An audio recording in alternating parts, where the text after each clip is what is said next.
जिसको अक्षय नवमी भी कहते हैं। कब है? जम के बोलो जरा। कल। आज गोपाष्टमी है, कल आंवला नवमी है। और आप सबसे निवेदन करूंगा कि आंवला नवमी के दिन शाम के समय पर आंवले के वृक्ष के नीचे घी का दिया लगाकर कनक धारा स्तोत्र का पाठ अवश्य करें।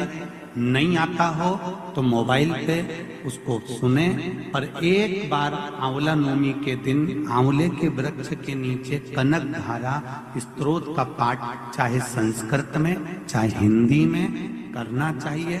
उससे साल भर लक्ष्मी की कमी नहीं आती और आनंद का अनुभव होगा। करो। एक कितना सुंदर संवाद यहां पर लिखा हुआ है। देव उठनी एकादशी के दिन भगवान उठेंगे और देव उठनी एकादशी के दिन भगवान उठकर अपना कार्यभार भगवान शंकर जी से लेंगे। उससे पहले ऐसा नहीं है कि केवल देव उठनी एकादशी पर भगवान उठेंगे। आज जब आंवला नवमी का दिन आया और भगवान नारायण ने शयन करते करते अपनी करवट को थोड़ा सा बदला और बदलने के बाद भगवान की अर्ध निंद्रा हुई और नींद थोड़ी सी जागी और जागने पर लक्ष्मी जी उनके चरणों के पास में विराजी थी और विराजते से लक्ष्मी जी ने भगवान विष्णु जी से निवेदन करा, मेरे मन का एक संशय है, मैं आपसे कहना चाहती हूँ।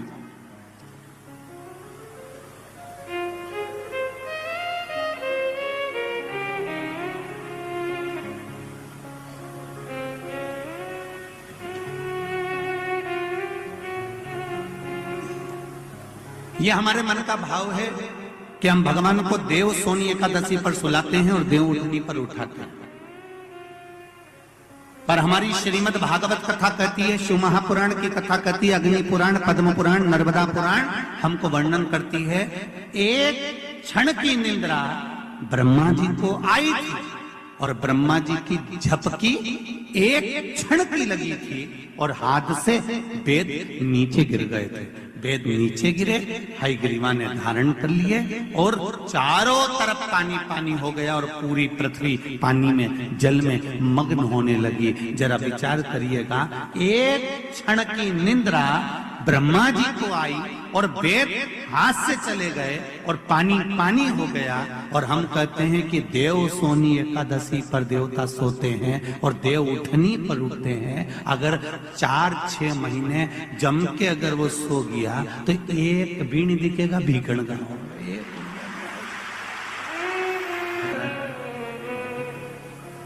ये सोने की तो भगवान की लीला।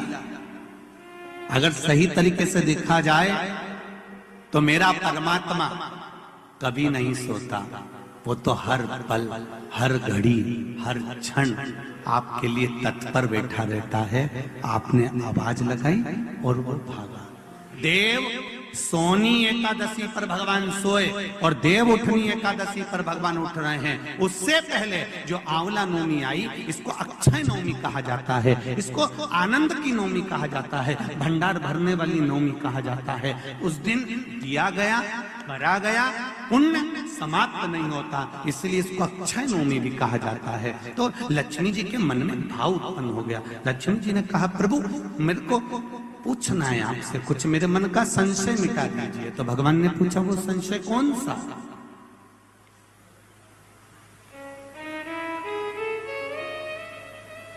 क्या संशय है आपका?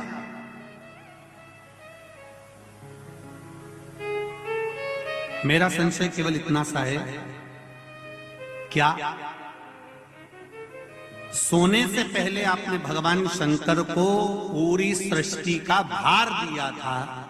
क्या शंकर भगवान पूरी सृष्टि को सही से चला रहे हैं? आपको ज्ञात है? भगवान विष्णु बोले, हाँ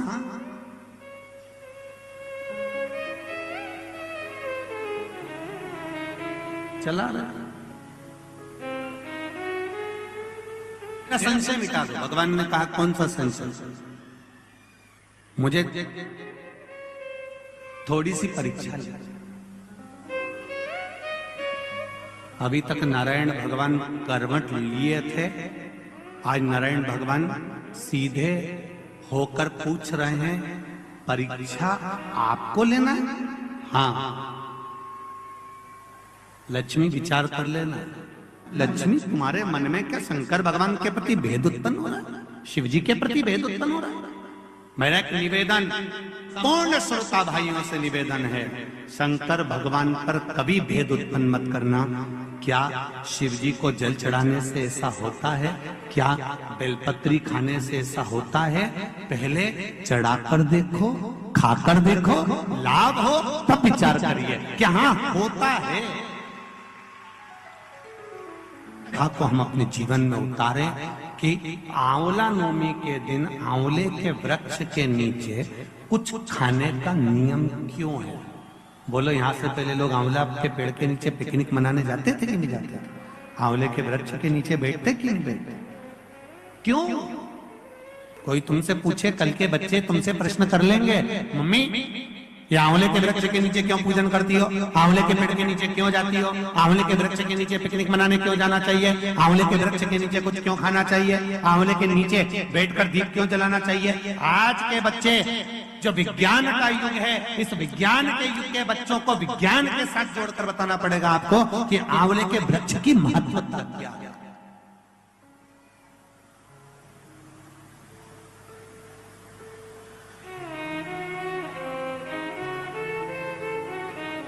जिस जगह पर आंवले का वृक्ष होता है, उस आंवले के नीचे बैकुंठ का निवास होता है। इसलिए भोजन आंवले के वृक्ष के नीचे। कल आंवला नवमी है। आंवले के वृक्ष की पूजन मेरी माताएं, मेरी दीदियां, मेरी बेटियां जब करें, भाई लोगों से भी निवेदन है, समय निकाल कर, केवल माताओं के लिए आंवले का वृक्ष नहीं है, आपके लिए भी है।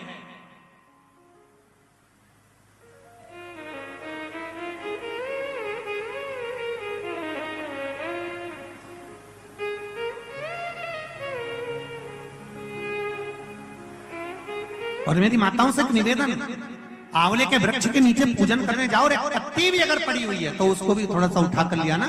अगर घर का कोई व्यक्ति नहीं गया होगा तो उसको मस्तक पर घर में ही वो पत्ती लग जाएगी, तो बैकुंठ का भाव तो उसके पास तक पहुंच जाएगा। उतना भी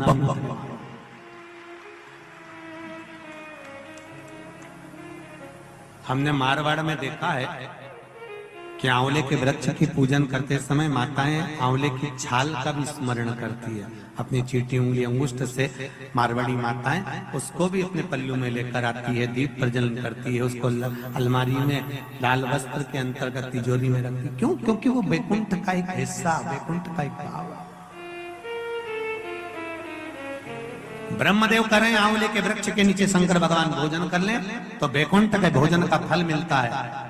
बैकुंठ के भोजन का फल, हाँ, लक्ष्मी जी ने उसी समय पर आंवले के वृक्ष के नीचे भोजन की व्यवस्था करी। शंकर भगवान भोजन करने के लिए बैठे। जैसे ही माता लक्ष्मी ने भोजन लगाया है, शंकर भगवान ने एक ग्रास भोजन को लिया, पाया और उठकर शंकर भगवान चले गए। थोड़ी देर बाद वापिस लौट कर आ गए, बैठ गए।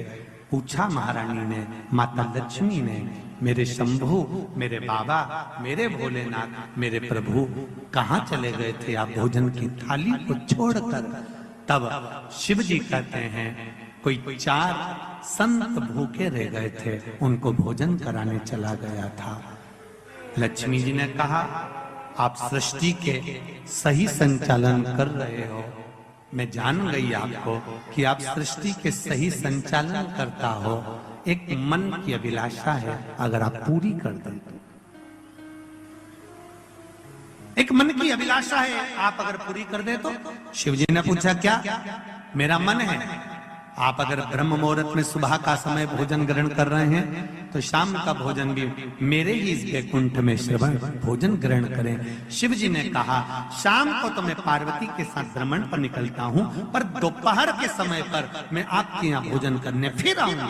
अब की बार लक्ष्मी जी ने भोजन कराने बैठने से पहले माता लक्ष्मी ने 5 चींटियों को एक डब्बी में भरकर बंद कर दिया।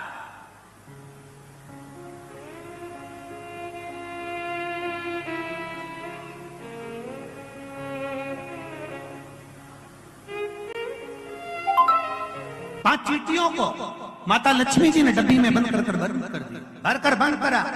शिव जी भोजन करने बैठे, बड़े प्रेम से भोजन पा रहे भोलेनाथ, और आवाज लगाया भोलेनाथ जी ने, अरे लक्ष्मी, तुम्हारी माता ख्याति देवी मुझको ऐसी भोजन कराती थी। तुम्हारी माता ख्याति देवी भी मुझे ऐसे ही भोजन कराती थी और मैं प्रेम से पाता था। आज लक्ष्मी, आपके हाथ का भोजन कर कर मुझे ऐसा लग रहा है कि मेरी माता, आपकी माता ख्याति देवी ही मुझे भोजन करा रही है। आपको माता के रूप में आज मैंने देखा है, जैसे ख्याति देवी को देखा वैसे आपको देखा। तब भोजन पेट भरकर शिव जी ने जब किया, आचमन करा, लक्ष्मी जी ने कहा, भगवान नारायण ने आपको पूरी सृष्टि का भार तत्व दिया है कि पूरी सृष्टि का बोझ, पूरी सृष्टि का संचालन आपको करना है, पर मेरे मन का संशय यहीं धरा की धरा रह गया। आप पेट भरकर भोजन कर लिए और 5 चींटी भूखी रह गई।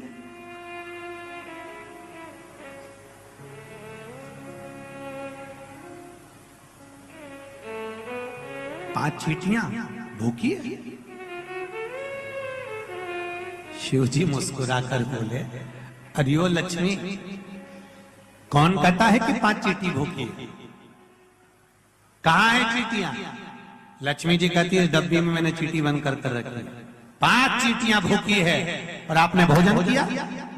जब भगवान विष्णु ने अपनी सृष्टि का भार आपको दिया था, तो बिना उनको भोजन कराया आपने भोजन कैसे कर लिया? देवाधिदेव महादेव शंकर भगवान कहते हैं, लक्ष्मी, किसी पर आक्षेप लगाने से पहले, उंगली उठाने से पहले, ये 3 उंगलियां अपनी ओर जाती हैं कि अपने अंदर झांक कर देखो कि तुम कैसे हो। पहले विचार करो, फिर उंगली उठाओ। लक्ष्मी जी, पहले डब्बी में जो चींटियां हैं उनसे पूछो, उनने भोजन किया कि नहीं किया? मैंने तो सुबह से चींटियों को बंद कर कर रखा है, भोजन कहां से कर लेंगे? डब्बी खोली, चींटी के मुख में चावल का छोटा सा भाग फंसा हुआ था। चींटी के मुख में चावल का छोटा सा भाग फंसा हुआ था। लक्ष्मी जी की आंख से जल बहने लगा। भोलेनाथ, इनके मुख में चावल कहां से आ गया?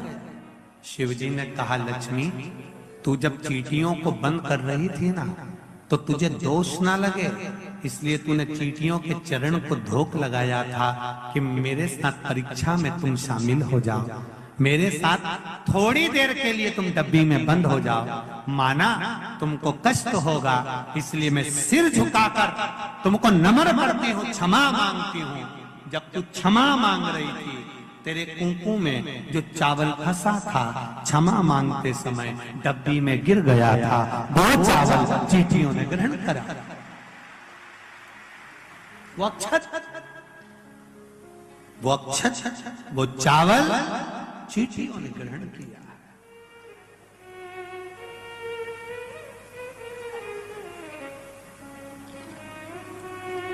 महाराज, वो चावल जो चींटियों ने ग्रहण किया,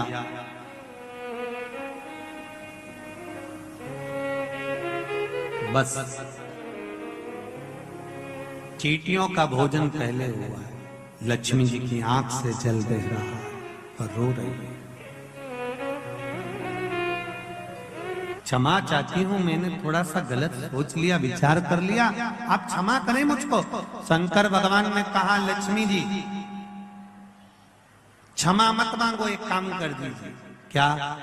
बस एक कार्य चाहिए।